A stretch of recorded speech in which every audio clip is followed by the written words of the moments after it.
Assalamualaikum warahmatullahi wabarakatuh. Saya Siska Ariyanti, NIM 2119303. Saya membuat video ini guna memenuhi tugas video UTS mata kuliah pengembangan pembelajaran Al-Quran Hadis kelas E dengan dosen pengampu Budian Rifiyati MSI. Saya akan menjelaskan materi tentang tanggung jawab manusia terhadap keluarga dan masyarakat. Definisi tanggung jawab. Tanggung jawab menurut Kamus Umum Bahasa Indonesia adalah keadaan wajib menanggung segala sesuatunya, sehingga bertanggung jawab adalah berkewajiban menanggung, memikul jawab, menanggung segala sesuatunya, dan memberikan jawab serta menanggung akibatnya. Seorang pelajar memiliki kewajiban belajar.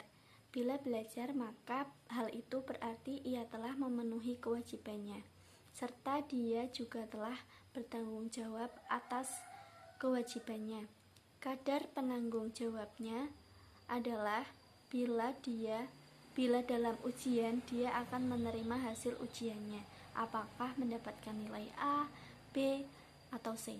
Seseorang mau bertanggung jawab karena ada kesadaran atau pengertian atas segala perbuatan dan akibatnya, dan atas kepentingan pihak lain. Timbulnya sikap tanggung jawab karena manusia itu hidup bermasyarakat dan hidup dalam lingkungan alam. Bagi orang yang kurang takut terhadap Tuhan, atau mungkin bahkan tidak peduli, masih ada konsep mengenai hukum karma, bahwa alam semesta akan berfungsi sedemikian rupa sehingga setiap kejahatan akan kembali kepada si pembuatnya dengan berbagai cara. Demikian pula halnya dengan kebaikan.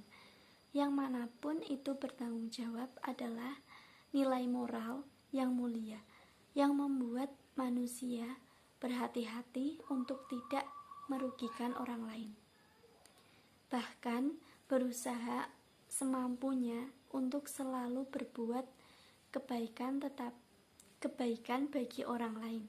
Orang-orang yang bertanggung jawab adalah orang yang bermanfaat bagi sistem masyarakat atau sistem apapun juga. Sebaliknya, orang-orang yang tidak bertanggung jawab cenderung merusak sistem dimanapun dia berada. Tanggung jawab terhadap keluarga.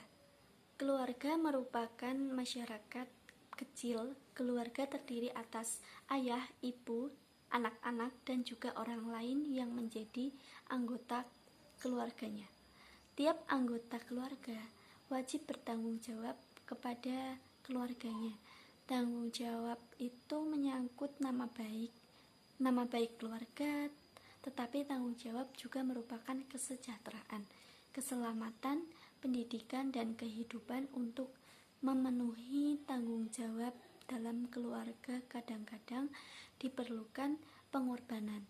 Contohnya, seorang ayah rela bekerja membanting tulang demi memenuhi tanggung jawabnya sebagai kepala keluarga untuk memenuhi kebutuhan keluarganya. Tanggung jawab terhadap masyarakat. Pada hakikatnya, manusia tidak dapat hidup tanpa bantuan orang lain. Sesuai dengan kedudukannya sebagai makhluk sosial, karena membutuhkan manusia lain, maka ia harus berkomunikasi dengan manusia lain tersebut. Sehingga dengan demikian, manusia di sini merupakan anggota masyarakat yang tentunya mempunyai tanggung jawab seperti anggota masyarakat yang lain agar dapat melangsungkan hidupnya dalam masyarakat tersebut. Wajarlah apabila semua tingkah laku dan perbuatannya harus dipertanggungjawabkan kepada masyarakat. Contohnya, seseorang yang menyediakan rumahnya sebagai tempat pelacuran pada lingkungan masyarakat yang baik-baik, apapun alasannya, tindakan ini termasuk tidak bertanggung jawab terhadap masyarakat, karena secara moral psikologis akan merusak masa depan generasi penerusnya di lingkungan masyarakat tersebut.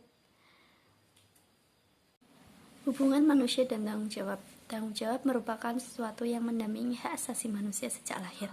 Dapat kita lihat, tanggung jawab mengandung dua unsur kata, yaitu menanggung dan menjawab.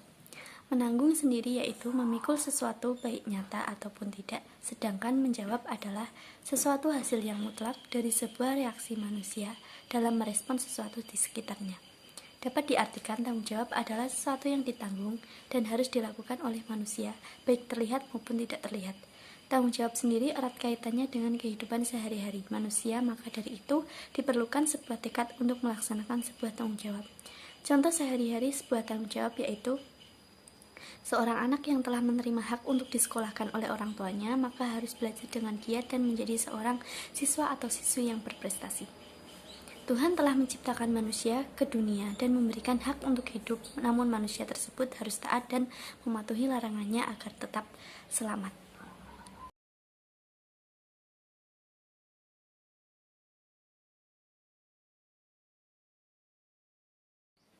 Dari kedua ayat tadi, terdapat perintah agar kita memperhatikan kualitas agama keluarga.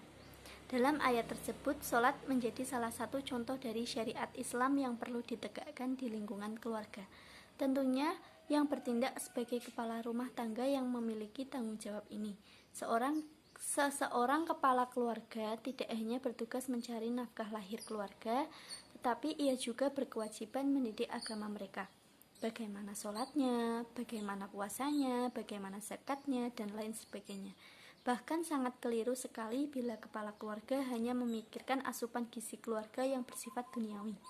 Karena hakikatnya urusan rezeki itu adalah otoritas Allah SWT. Tidak dibenarkan apabila gara-gara persoalan dunia sampai melupakan akhirat. Sekian penjelasan materi dari saya, kurang lebihnya mohon maaf. Wassalamualaikum warahmatullahi wabarakatuh.